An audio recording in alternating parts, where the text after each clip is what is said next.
Welcome, everyone. So today we're diving into an explainer on blood manufacturing compliance.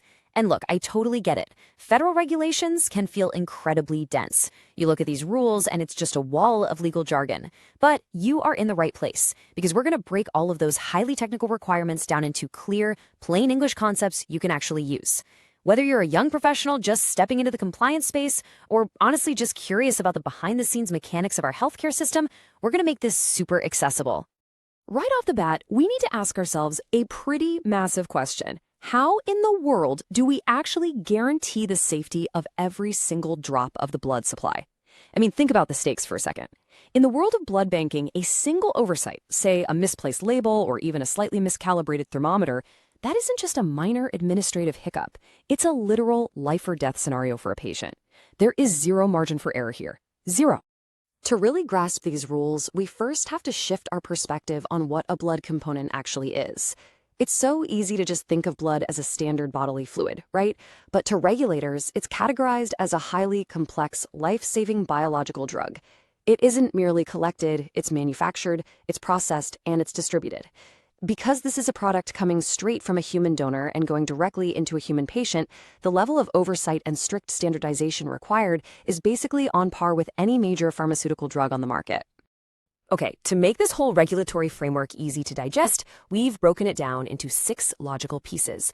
We'll start with the big picture, then look at people, places, and tools, move into operating procedures, cover labels and testing, dig into records and reporting, and finally, talk about the actual cost of noncompliance.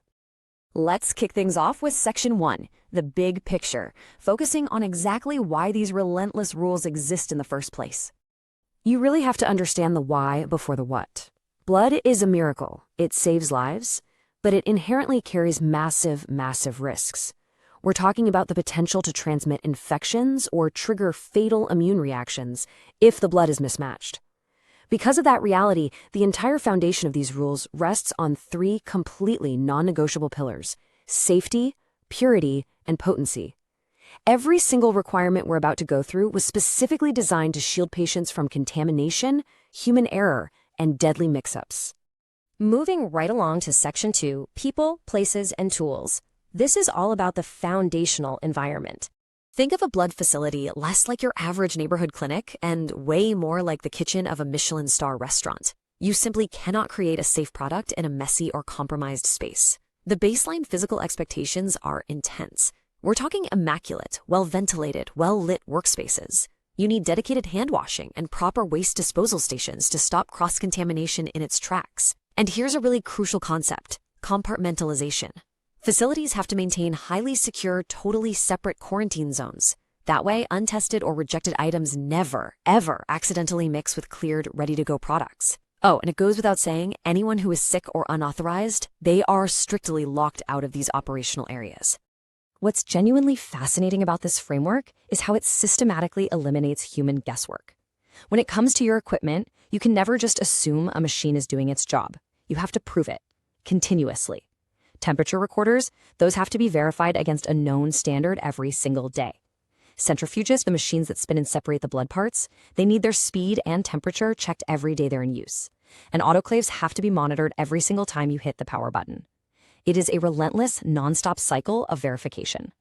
And speaking of equipment, the exactness regulators demand is wild. They don't just tell facilities, hey, make sure you heat things up enough to clean them. No, they mandate exact, hard metrics. 251 degrees Fahrenheit. That is the specific, undeniable temperature required for steam sterilizing contaminated materials, and it has to be held there for at least 20 solid minutes. That is the magic number to guarantee the absolute destruction of any lingering microorganisms. Let's transition into Section 3, operating procedures and processes, or as I like to call it, writing the master recipe. The journey of a single unit of blood is quite an adventure. It goes from the second a donor rolls up their sleeve all the way to sitting in a hyper-precise, temperature-controlled storage unit. But here's the catch. Every single micro step of that journey has to be governed by a written standard operating procedure, or SOP. You have to have a documented, physical rulebook for how you screen donors, the exact way you prep the arm before the needle goes in, how the components are separated, and exactly how they are stored. Bringing it back to that Michelin star kitchen analogy, your SOPs are your recipes. Every ingredient is tracked, every tiny step is documented, and honestly, there is zero room for creative flair or improvisation.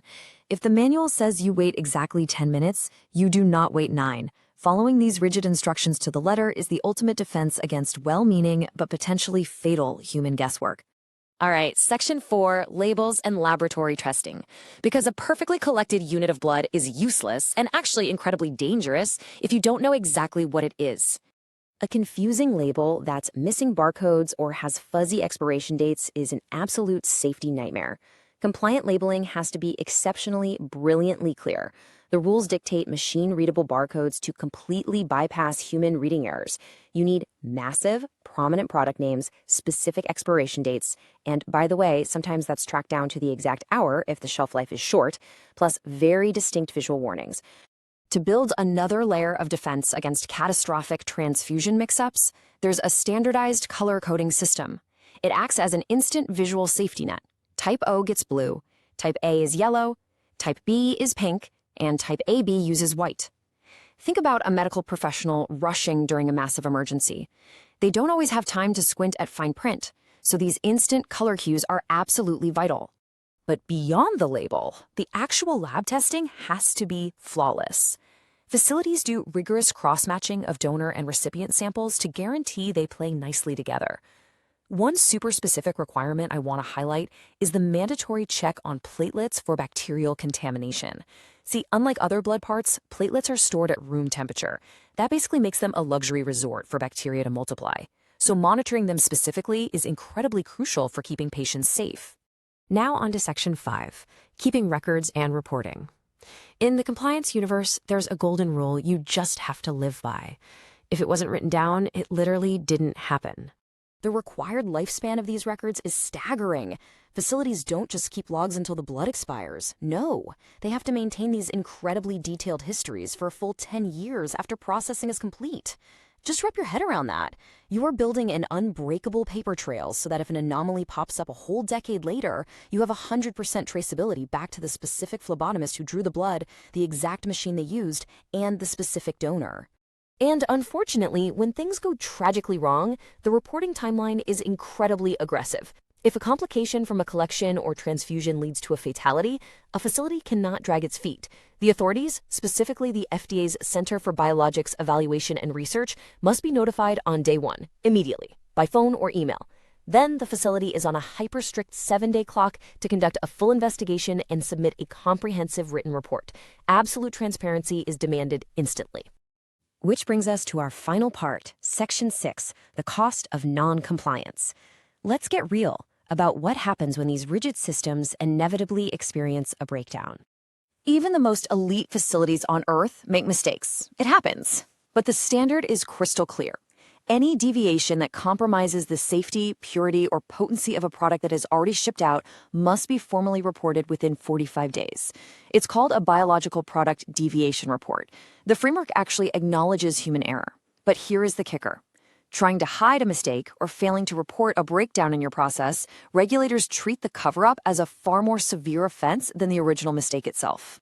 There's a core philosophy embedded in all this regulation that I really want to emphasize. When auditors talk about a facility having control over a product, they don't just mean keeping it locked in a specialized fridge. True control means taking absolute, unwavering responsibility for the safety, purity, and power of every single unit that leaves your dock. Compliance is not about checking arbitrary boxes on a clipboard. At the end of the day, it is about taking ownership of human life. So I'll leave you with this thought to mull over today. Is your workplace leaving patient safety to chance, or are you truly leaning into the rigorous standards required to protect lives? Because whether you're the one drawing the blood, checking the centrifuge, or auditing the 10-year records, every single detail matters. Thanks so much for joining me for this explainer. Keep learning, stay compliant, and I'll catch you next time. If you found this helpful or want to stay updated when this regulation changes, subscribe and support the channel. And if you need the full technical details on this CFR, click the link in the description below. See you next time.